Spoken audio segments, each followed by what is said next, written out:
Hi guys, welcome you all in Engineer Sal Kagyan, and today we are going to discuss the problem find longest recurring subsequence in a string.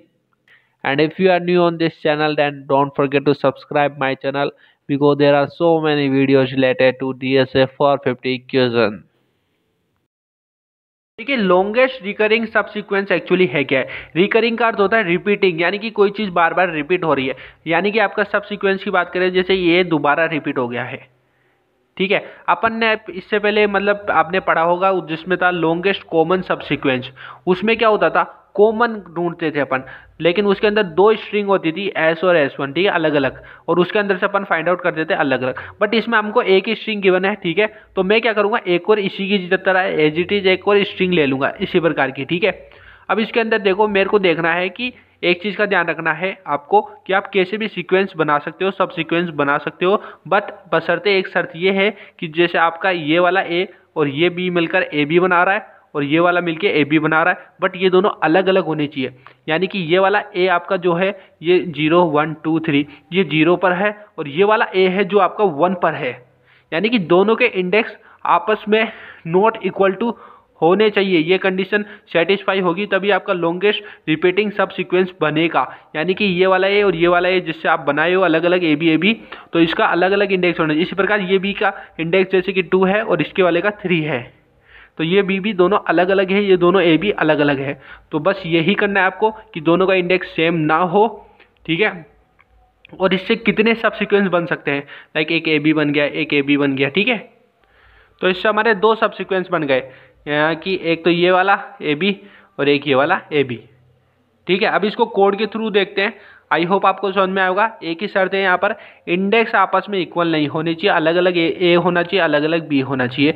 अगर आप use करें और जितने sequence बने उतने की length आपको मतलब कि प्रिंट करवाने की कितने सब सीक्वेंस बन सकते हैं, कितनी लेंथ के, एक तरह से, ठीक है। तो अब अपन इसका कोड देख लेते हैं।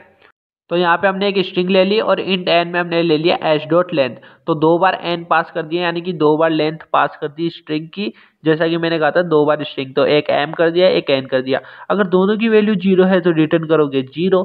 अगर ये दोनों इक्वल टू निकल जाए, m-1 और n-1 पे जो भी पड़ा हुआ है एलिमेंट, लाइक ए पड़ा है या ए बी पड़ा है, और दोनों का इंडेक्स सेम नहीं है, तो अपन रिटर्न क्या करेंगे, यही फंक्शन दोबारा रिटर्न कर दूंगा, बट इस बार m-1 कर दूंगा और साथ में +1 कर दूंगा, यानी एक बार मेरा हो चुका है। और अगर ये दोनों आपस में इक्वल टू नहीं है, दोनों कैरेक्टर लाइक बी भी इक्वल नहीं है यार, ए भी इक्वल नहीं है, तो मैं नीचे वाला रिटर्न यहाँ पर कॉल करने जा रहा हूँ। यानी कि अगर इफ स्टेटमेंट वर्क नहीं करता है तो नीचे वाला वर्क करेगा, जिसमें इंटीजर डॉट मैक्सिमम निकालूंगा। एक तो आपका हो गया यहाँ पर m और n-1, ठीक है, और सेकंड वाला हो जाएगा m-1 और n, दो अलग अलग आर्ग्यूमेंट। यानी कि एक बार तो m-1 से, एक बार n-1 से अपन ये करने वाले हैं। तो इसको अगर मैं दोबारा पेपर और पेन से ढंग से समझाता हूँ आपको एग्जांपल लेके। कोड मैंने बताया उसको मैंने यहाँ पे एक रफ आइडिया में लिख दिया है, उससे आपको आइडिया लग जाएगा। जब m और n इक्वल टू 4 होंगे उस केस में क्या होगा, ये दोनों तो इक्वल टू हो जाएंगे क्योंकि एक ही पॉइंटर को पॉइंट करेंगे, लाइक इसको पॉइंट कर रहे हैं बी को, लास्ट वाले को। बट इस केस में किसी को पॉइंट नहीं करेगा क्योंकि 0 1 2 3 है, बट ये आपस में इक्वल भी नहीं है, तो ये तो स्किप हो जाएगा, डायरेक्ट आएगा रिटर्न मैक्सिमम। फिर ये वाला फंक्शन चलेगा जिसमें s coma m coma n-1, तो इस बार n हो जाएगा आपका 3, यानी कि m आपका 4 और n हो जाएगा आपका 3, ठीक है। इस केस में क्या होगा, यहाँ पर आएंगे तो s(3) और s(2), ठीक है। 3 पर ये और 2 पर ये दोनों अलग अलग इंडेक्स है। यहाँ चेक करेगा 4 और 3 इक्वल टू नहीं है, ठीक है।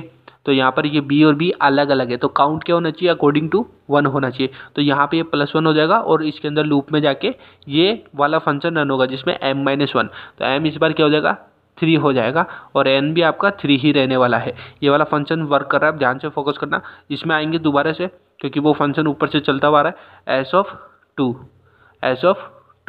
दोनों 2 है, इक्वल टू है, एंड दोनों ये वाला है, तो ये वाला रन नहीं करेगा। इसमें आएगा मैक्स में, ये वाला चलेगा और ये वाला चलेगा। इसमें m=3 रहेगा, n=2 रहेगा, m=3 n=2। इस वाले फंक्शन में क्या रहेगा, m=2 n=3, इन दोनों का सेपरेट चलेगा। इसके अंदर वो घटेंगे, फिर इनका कंपैरिजन होगा कि ये 2 पर और ये 1 पे, तो 2 पर ये 1 पर ये, ठीक है। तो इस तरह से काउंट होते रहेंगे और आपस में कंप्लीट लूप करते रहेंगे, और दोनों का मतलब दोनों लूप अलग अलग फंक्शन है, दोनों अपनी अपनी वैल्यू इसके थ्रू निकालेंगे, +1 होता रहेगा, तो फिर जो मैक्सिमम होगा वो रिटर्न करेगा। तो इस तरह से ये वर्क कर रहा है। Let's see run the code. तो यहाँ पे ये रन हो रहा है, देन देखते हैं कि क्या आउटपुट आता है। According to this person AABB the answer will be 2। so we will go in the build and it will take some time, so it's building, almost it's going to be done.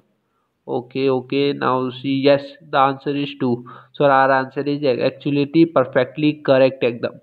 Okay, now let's take another example. इसमें जैसे कि दोबारा ए आ रहा है तो उसको capital A से show करा, दोबारा टी आ रहा है तो कैपिटल टी, दोबारा सी आ रहा है तो कैपिटल सी। एक तो अपन इसके थ्रू अपन को आइडिया लग गया कि कितना आंसर आना चाहिए, लेंथ का 4 आना चाहिए, क्योंकि दोबारा दोबारा आ रहे, तो उसके थ्रू तो इसको रन करते हैं और देखते हैं कि आउटपुट क्या आ रहा है। तो ए टी सी और जी मिला के 4 आंसर आ जाना चाहिए इसका। So let's see what happen. So it's running almost. बढ़िया सॉफ्टवेयर है, प्लीज़ इसको यूज करके देखना, तो इसका आंसर 4 आ जाता है। ठीक है, okay. So now that's all about this problem. Still you guys have a doubt, you can drop a comment in a comment box, I will try to solve it. Okay, and मिलते हैं next video में। In this playlist अपन ये complete कर देंगे playlist, तो playlist में जुड़े रहिए, अपने फ्रेंड्स के साथ शेयर कीजिए। चैनल पे नए हो तो चैनल को सब्सक्राइब कर लो, क्योंकि यहाँ पे काफ़ी कुछ आपको देखने को मिलेगा। सो जय हिंद, जय भारत। मिलता हूँ नेक्स्ट वीडियो के साथ में।